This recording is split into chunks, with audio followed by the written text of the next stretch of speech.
October 18, isang taon na. Correct. Napakabilis po ng panahon, hindi po namin namalayan na naka-isang taon na pala kami.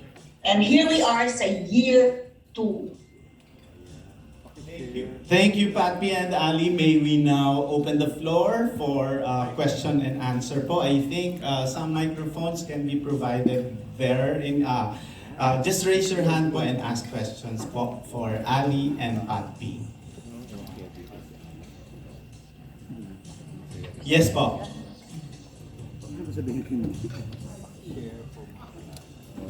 Please introduce yourself naman po, kahit kilala po namin kayo. Hi, Miss Ali, Miss Pat. Hello po. Good afternoon. I'm Romel Placente. Ay, Romel! Hi, Romel. Kamusta ka na? Okay lang. Good ka pa rin. Oo naman, na-miss na kita. Kailangan dapat nandirito ka eh. Oo Charas. Anyways, ano lang. Kasi di ba, ano sa palagay nyo, kayong dalawa, bakit kailangan talagang panoorin itong show nyo? Sige, At mauna patuloy ako. na panoorin at suportahan namin. Okay, kasi first of all, magandang umaga pag kaming panoorin ninyo. Dahil kami ni Ali, ito na, kami na magbubuhat ng sarili namin bangko. Alam namin maganda kami. Siyempre. And aside from that, aside from it being informative and pampag-good vibes nga, meron kami laging good vibes, nagtatawanan, pero gusto namin may sustansya. So hindi to parang ampaw na only on the outside maganda tapos walang laman sa loob. So we hope that with Ali and myself, starting your morning, may makuha kayong impormasyon, yung mga hottest issues, at then hinihimay rin namin ni Ali para mas maintindihan, binababa namin talaga para mas naintindihan ni Aling Bebang, ng typical taxi driver, kung sino man nakikinig sa amin. So to me, that is why we have, or you have to keep watching us so that it starts your day or it starts your week right. Ayan.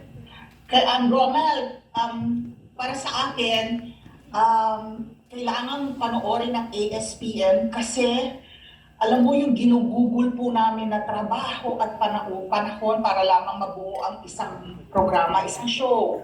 2 oras po ito kada umaga, 8 in the morning until 10, ano? Alam niyo po yung trabaho po ng Team ASPN, hindi po biro. Nakakailang meeting tayo sa isang araw. Nagmi-meeting po kami after the show, nagmi-meeting po kami ng alas 4 ng hapon, nagmi-meeting po ulit kami ng before the show. So it's 3 meetings, no, for every show. And then of course, it's a 24.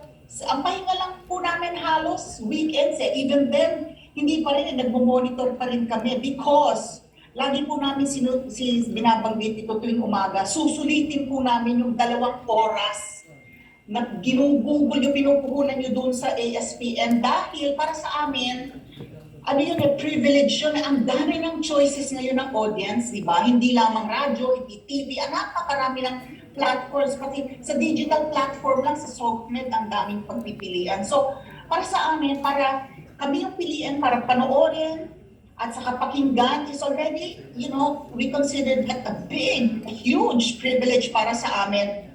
Kaya, kailangan sulitin namin yung oras na ginugugol ng audience namin sa amin. So, for those of you who monitor us, who listen to us, who watch us, tinatalakay po yung mabibigat na issue, pero as Patpi said, talagang we bring it down to the level, daang peg. Pag uwi ko, tatanungin ko yung yaya ko, nanood ka? Opo ma'am, naintindihan mo ba yung ganyan? And then, para sa akin, pag naintindihan ng kasambahay, naintindihan ng taxi driver, masaya na ako. Because the issues can be so complicated sometimes. And also because, enjoy kaming dalawa ni Patpi to be together eh. So yung bigat yung issue, pero amidst all of the tawanan and the harutan.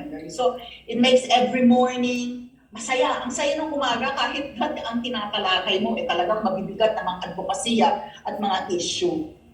Sulit yung 2 oras mo kapag nanood ka ng ASPN. Promise po yan. Okay, we have another question now. Thank you po. Thank Romel. you, Romel. Thank you, Romel. Ingat. Hi, Miss Ali and Miss Pat. Congratulations on your first anniversary. I have 2 questions po. Okay lang ba? Or limited to 1 question? Go ahead, ma'am. We cannot see you, but and who are we speaking Hi, with? this is Janice po of Bulgar. Uy, Janice! Ang haba na ng hair mo! Parang, first question ko po.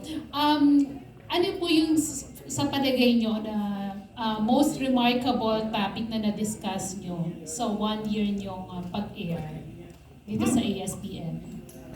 Ako, alam mo, ako sa Alzheimer's. Hindi ko na nga maalala kung anong kinain ko. No, but seriously, because every day nga sabi nga ni Ali, no, mabibigat yung mga issues. And right now, top of mind, the sugar serye, di ba? Yung rice, yung kakulangan sa bigas. And then of course, there was also a few months ago, yung West Philippine Sea. I mean, all those, it's ongoing Talagang patuloy yung mga problema natin sa bansa. So for me to say kung ano ang pinaka-outstanding, it's still a work in progress, hindi pa talaga natatapos. Siguro ang pinaka-memorable na lang sa akin is because of the pandemic, Ali and I, hindi kami nakakaroon ng studio guest So pag meron kaming studio guest, tuwang-tuwa kami. Kasi syempre, di ba, iba yung nakikita Kailangan mo. pogi. Ayaw ni Pati ng Oo, pangit. yun rin. Kailangan pogi. Diba? Kailangan Iba pogi. yung nakikita mo yung guest mo, nakikita mo yung nuances, yung expression. Kasi syempre, mas kinasabihin mo Zoom, iba yung nahawakan mo, iba yung pag off-cam kayo, nakakapag-usap kayo. So, yun talaga, no? And we had the privilege of, we had already Secretary Bernardo Guevara, then we had, of course, before si Secretary Harry Roque, yung mga sa past administrations. And then, recently, we also had Senator Amy Marcos, Senator Lauren Ligarda. So, basta to me, pag may live studio guest, masaya yon kasi aside from them being the controversial, if not sila in the news, may mga topics din sila na kasama, kaya sila nag-guest sa show. So that to me is one of the more memorable instances of ASPN. Miss Ali. Oo nga, kami ni Pati, we try to make each interview. Ali, wala kang mic. Ali, off ang mic mo. Ayan. Ayan. So ako, Ay, wala. wala akong audio. Yeah, we hear you, Miss Ali. Mic is off, Ali. Yeah. We hear Miss Ali po, Miss Pati. We Ikaw, hear si her. Pati, hindi mo naririnig. Go ahead, Miss So Ali. anyway, we make each interview talaga in-depth, worth listening to. Pero top of mind, for me personally, talagang the chance to interview now President Bongbong Marcos is for me outstanding for me because umpisa pa lang nga po ng interview, sinabi ko na po sa kanya na isa po ako nag-march doon sa 1986 and sa Revolution. But I said, siguro like many of us also who were there, willing po akong makinig. Kaya ako po at that time nakinig, nagtanong at nakinig. And then eventually he was elected by 31 million. And now he is the leader of our country. So ngayon, ang ASPN po, ang aming mindset, no, ang framework po ng aming programa, and which we often say, ito po, si Pangulong Bongbong Marcos po ang hinalal na po natin para maging kapitan ng ating barko. At sana po, sama-sama tayo at sabay-sabay po tayo magsasangwa tungo po sa iisang direksyon. Dahil kung lumubog po ang barko na to, lahat po tayo lulubog. So, ang aming programa po, we really try to avoid voicing out. For me, lalo na for me, yung mga points of view that are divisive and will further polarize the nation. Kasi masyado na pong hati-hati, marami ng kulay, marami ng tinig. So sana po yung for me, I try to advocate, talagang isulong na po natin na magkaisa yung Pilipinas dahil po kailangan po natin magkaisa para to move forward. Yun po, yung sa akin for me, it was really when Bongbong Marcos came to the program to be interviewed and to be asked questions. Yun po sa akin ang talagang natatangi na pangyayang. Tama naman, Miss Ali. Sino ba namang ayaw maka-interview kay President Bongo? Anyway, yung second question ko po, since controversial issue ngayon, itong Bong Navarro-Denise rape case, of course, I will not ask you kung guilty siya sa palagay nyo or not guilty, dahil hindi naman kayo judge. But I'd like to ask kung ano sa palagay nyo ang magiging epekto sa career ni Bong ng isyong ito. Ang naniniwala ko that in the end, justice will prevail. So, he will have his day in court. Napakaswerte po ni Bong dahil marami pong sumusuporta sa kanya. And in the end, the good will prevail, justice will prevail. At lalabas po ang katotohanan. Yun po ang aking buong paniniwala. We just have to trust our judicial system, lalo po hindi naman pangkaraniwang tao si Bong. At siya po ay may kakayahan na napakagaling po ng abogado niya, si Attorney Alma Mayonga. At kung ano ang epekto sa karir niya, maaalpasan niya ito kung totoo na hindi naman siya guilty at inosente siya. Maaalpasan niya ito. Miss Patty, Patty. you have a take on that, Miss Patty? Okay, while waiting for Miss Patty to be online, there's another question from the floor po. Sir, please introduce yourself po. Good afternoon. I'm Archila from Abante Tonight, Rimante. And Hi, Archie. Hello. Hi, Archie. Curious lang ako kung sa working dynamics nyo, nagbabanggaan din ba kayong dalawa? Nagbabardagulan? What do you mean? Hindi, si Ali lang. Sa opinions. Hindi naman. Buti na lang hindi pa. Hindi pa. Wala pa naman. Kami. Ano lang, si Ali mahilig lang siyang magtanong na I'm caught off guard. Pero mas madalas, siya ang nagugulat sa sagot ko. No filter eh. Oo. Kala niya, maano niya ako, mararatel niya ako. Pero siya ang nararatel pag sumagot ako. Correct. Sometimes, alam mo yung nagsisisi ka na tinanong-tanong mo pa. Oo. Wala, you can never catch her off guard. Talagang siya talaga, ang sumagot nga nakakakilite. Di ba? Parang kung gusto mo lang, kung pwede mo lang bawiin yung tanong, babawiin mo eh. Oo. Follow-up question, what do you think, what makes nagtitilik yung chemistry niyo? Maybe it's because pareho kami ni Ali babae. We're both mothers. We're both working moms. We came from the same industry, di ba, showbiz, and maybe hindi na nagkakalayo yung age namin. So walang generation gap. Di ba, pareho kami mga millennials. Oy, millennials lang. Millennials pala. So that's my personal opinion. I don't know if Ali shares the same. Anything on that? You know kasi si Patty makes me laugh. You know, talagang ako I look forward to going to work every morning dahil alam ko talagang, alam mo yun, kaya alam mo sabi ko sa kanya, alam mo, ikaw ang anti-aging ko eh. Talagang hindi ako tatanda kapag ikaw ang kasama ko, di ba? Mawawalan ka talaga rin, kahit na yung mga issue talagang, you know, every day we are marinated, babad na babad po kami sa bad news. Di ba? So talagang kami, yung effort po natin, ay hanap tayo ng magandang balita. We always try to start the program ng talagang ano yung pang-good vibes natin. And sometimes there are days na talagang napakahirap talaga ng hanapan ng magandang balita itong bansa natin. Pero alam mo yun, yung ako, I wake up excited every morning. Talagang what's gonna happen today? Di ba? Yung talagang inaalay mo talaga yung you know, your faith keeps you going, na talagang ito ay serbisyo para sa bayan at para sa ating Panginoon. Pero just knowing that I'm going to be with Patty, tapos kahit ang bigat-bigat ng mga pinag-uusapan, hahalak-hakan, you know, talagang gusto ko yun. I love people who make me laugh. That's why I love Patty. Oh, I love Ali, because yun na nga, you also you don't know what to expect from her. Di ba? Kasi nga, yun na nga, gusto niya akong gulatin. Oh, ayan, nagugulat siya. Pala nagugulat. Okay, Congratulations. thank Thank you you. very much. And I think there is a question from Sir... sorry, ma'am.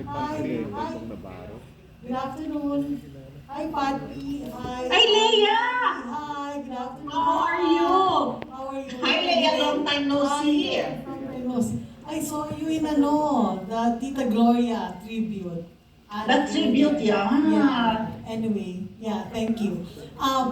In the 1 year that you've been together on air, do you, hindi lang clash yung pag-uusapan. What will you not discuss? Or was there a time na you prevented yourself or somebody prevented you from the higher ups not to discuss a particular topic in your show? Okay. There are some topics talaga na Yes. very sensitive Alright. and that will be very divisive. So Ali always tries to soften it or to make it latag para mas maintindihan at yung sensitivity. It's really more of educating people. But I don't know, maybe Ali will be in a better position kasi si Ali yung mas yung sa mga topics eh. There are topics that are Yes. hard to discuss. Yes. Because kasi, we work within a framework, which I love, Dito po sa network na to, kamukha nung naranasan po ninyo kanina, we start and end the program with a prayer. I love that. Na parang lahat po ng ginagawa po namin ay sana po ay within the framework of what the Bible teaches us, diba? And across all Christian faiths, and or even beyond yung mga Kristiyano na pananampalataya, there are core values that we all adhere to, correct? So, napaka-ingat po namin kapag kami po ay nagpresenta ng mga topics to discuss. At minsan po, kailangan po namin ipaglaban na matalakay yung topic na yon. Diba? So, kailangan po, hindi naman ipaglaban, pero magkakaroon ng diskusyon. Diba? Because the topics are, let's say if we're going to talk about divorce or abortion. So, diba, kailangan mong ipaliwanag na across kahit ano pang pananampalataya mo, hindi pinapayagan po ang diborsyo, hindi po ba? So pag sinabi mo na ito naman ay may separation of the church and the state, so ang makakapanayan po natin ngayong umaga ay isang mambabatas po. Ang bilin lang po sa amin, kapag tumatalakay po kami ng issue na ganun po, you know the other networks without a second a moment's hesitation, you will be able to discuss it. Pero po dito, mahigpit po ang tagubilin po sa amin, which we agree to. Ako, especially, wala akong difficulty at all na let's go back to the core values. Wala po akong doon. I will not argue with that. So even if we discuss divorce, at the end of the interview, kailangan pa rin po natin ibalik sa sanctity of the marriage and the unity of the family and the strength of the family as a social unit. For me, wala po akong problema doon. So, ganun po yung nangyayari. So, but most days, wala naman pong problema kung ano po yung aming tatalakayan, Pero meron pong mga issue na kailangan pong pag-usapan, magkakaroon po ng discussion because kailangan po namin ng gabay na kung paano po ang magandang latag ng topic at hand. I hope I answered that difficult question from Leia as honestly as I can. Yeah, Miss Ali and Miss Patpi, if I may add as well to that, Miss Leia, I think what we appreciate with Miss Ali and Miss Patpi is that they're very easy to work with. They communicate with us and even the production team. And they adhere to the policies. Exactly po. And when they're very open with us and somehow there's respect of the values that we have. But with the Net25 management po, we are confident to say that we are giving them both creative and editorial freedom as much as possible. As much as possible po, for, let's say, for 100, for a year that they have stayed with us. I think that I remember there's once, twice, maybe the maximum is about 3 times where we discuss some issues. But the other, maybe 99.5% sa kanila yun. And I appreciate both of them because of their openness to adhere to our values. And I think some of the issues that were raised by Miss Ali were some of the issues that are sensitive to us, because we would like also to cater to the sensitivities of our audiences. So regardless of religion, regardless of faith, Kajun was telling me, even if we are not a religious station, the people here are very religious. We are very spiritual. Because of course we want to respect the sensitivity of our audiences. Thank you, Patty. Thank you, Ali. Thank you, Leia. Thank you, Leia. Leia. Yes, bye. There's only one question left for this episode, but we will give the opportunity po to the other members of the team. Eventually, we can give you links to Ali and Pat P for other questions so that we can accommodate the other shows. There's one question more po from Sir, and then we also request po that we will not allow Facebook Live po. Sorry po. You may record it po, but we request that you do not do Facebook Live po. That is just a request from us po. Maraming salamat po. But we will give you a lot of information po. We will provide you Google links to the photos, the articles, and anything that you need from us po, we will provide po. But no Facebook Live po. Thank you so much po for granting our request. Yes, sir. Good afternoon, Miss Ali and Miss Patty. Si Gorgie po ito. Who are we speaking Hi, with? Gorgie! Ay, Gorgie! Hello. Bakit pala kita nagre-report kanina umaga? Ito katabi ko si Jerry Olea at saka si Eugene Asis. Birthday nila ngayon. Patiin niyo muna. Happy birthday! Eugene! Asala! Okay. Ito may dalawang questions lang po ako. Ano yung, sa tingin niyo po, anong advantage or disadvantage ng parehong dalawang babaeng komentarista sa ganitong klaseng show? Karamihan kasi sa ganitong klaseng show, parehong dalawang lalaki, o kaya may girl, may boy, may isang male at saka female na komentarista. Ito, pareho kayong babae. Ano sa tingin niyo yung advantage ito o kaya disadvantage din? At idiretso ko din yung pangalawa kong tanong, madali ho bang makakuha kayo ng guest or resource person na gusto nyo kausapin dahil babae kayo at charming kayong dalawa? Sige, ako na lang mauna Okay, ulit. so first Sige, question. Patty. Advantage, dahil babae nga kami, mas emotional kami. So ginagamit, I think, more yung puso. Hindi kami, like earlier I said nga, nanay kami, so mas nakaka-empathize kami. Pag lalaking disadvantage, we don't have the male point of view. So, hindi namin syempre masasabi, ay, naintindihan ko kung bakit siya naging violente kasi by nature, hindi naman violente ang babae. So, I think that's just where the difference lies. But, I think Ali and I are both alpha females. If there is such a thing, alpha Testosterone female. level namin, kaya parang baliwala lang po. Oo, parang baliwala. So, the reason why I think they put Ali and I here is also not to run counter the male-dominated time slot ng prime time for radio and TV. It's very macho. No? So ngayon siguro gusto ni Tita Wilma i-soften kasi mas marami naman talagang viewers and listeners na babae. Dahil the women really, there are really more women in the world than in the Philippines. So that I think is the advantage and disadvantage. In terms of getting guests, if there's difficulty, it's so easy. So aside from our staff who's very competent, they have access to all the people, the resource people. Kung hindi naman nila kilala, they know that my phone book is accessible to them. If Ali and I need to make that call just to make sure that the guest appears or answers our call, we would do it. Not anything to make the go better.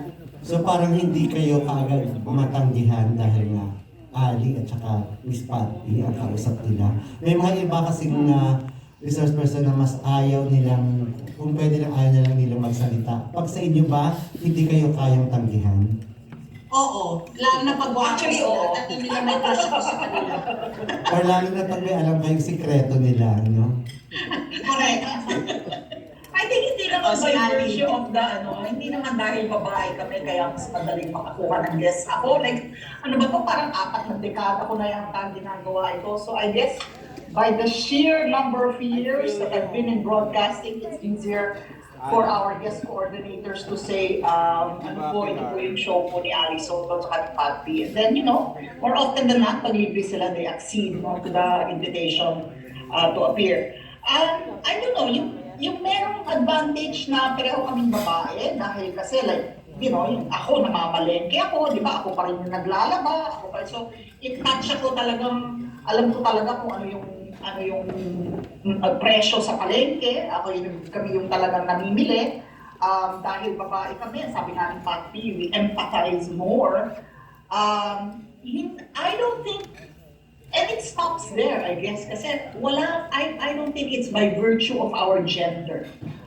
It crosses yung lines na kami ay babae. We ask the tough questions. Hindi kami nanginimi, kahit babae kami, hindi kami nanginimi. Although, siguro dahil babae kami, medyo nga parang nasusoften kahit na medyo maanghang yung tanong. And because of the sheer brilliance of our personality, hindi masyado na-intimidate yung mga tao. Diba? I guess, not so much gory dun sa gender. And especially because like ako, kulang ako sa femininity. I've always been, di ba, ang taas ng testosterone ko eh. Hindi naman, di ba, yung wala akong pag-girl. Di ba, wala akong pag-girl. Ganon. So, I guess it's not really more on the virtue of our being women, but more so because, sa tagal namin sa industriya. At saka si Patty, alam mo yan, di ba? Ano yan eh, Miss Friendship yan eh, Miss Amity Horror yan eh, di ba? Ang tagal-tagal yan, ang dami-dami na kaibigan, di ba? So, madaling makapag-imbita. Thank you, Miss Ali and Miss Patty. And I think just to add to that, we know that that time slot is a male-dominated time slot. And with the concept of our consultant for content and programming is Wilma Galvante, she made sure that that would be the concept of the show. And I remember when both of the hosts were requesting for vacations. One went on a cruise and the other went to a European tour. Some of the suggestions for relievers were male, but it was immediately turned down because they wanted to create the concept of this concept of having women to really get that crack of a male-dominated time slot. And before we leave this segment, Miss Ali, Patty, may you invite our audience and the members of the press to help us promote ASPN this new season. What can they expect from Sa Palagay Nyo new season po? Ayan, thank you very much again. And sayang no, we're not there, but nevertheless, I hope you continue. If you haven't started watching us and making us your daily habit, sana naman, umpisa nyo na bukas, alas 8 ng umaga hanggang alas 10 ng umaga. At sabi nga ni Ali, masaya ang aming talaktayan, pero at the same time, hinihimay namin yung mga issues. To me, I will leave this as my my going away present. Make ASPN your happy pill, not your bitter pill. At marami na talagang mga bitter na sa mundo nito at nega. So mag-ASPN na kayo. Okay, para sa akin naman, sa lahat po ng dumalo ngayon, ating po mga kaibigan na mga nukdukan na din ng tagal sa industriya. Sa lahat po ng ating mga current journalists, Kami po ni Patty, hinihingi po namin ang tulong ninyo na kung paano papalaganapin ang aming ASPM dahil po yung trabaho po na pinupuhunan ng Team ASPM hindi po biro. Ito po ang programa na maipagmamalaki ko na talaga pong yung punong-puno siya and I would like to ask your help, no? Para ito pong ating programa ay will draw more people to watch it and to listen to us. Sana po tulungan nyo kami para tayo po ay lalo pang mapakinggan at mapanood. Kayo po mismo, baka hindi pa kayo nagkaroon ng pagkakataon na panoorin kami. Mag-tune in kayo from 8 to 10, Mondays to Fridays, magkasama kami ni Patty para you know po what we are talking about.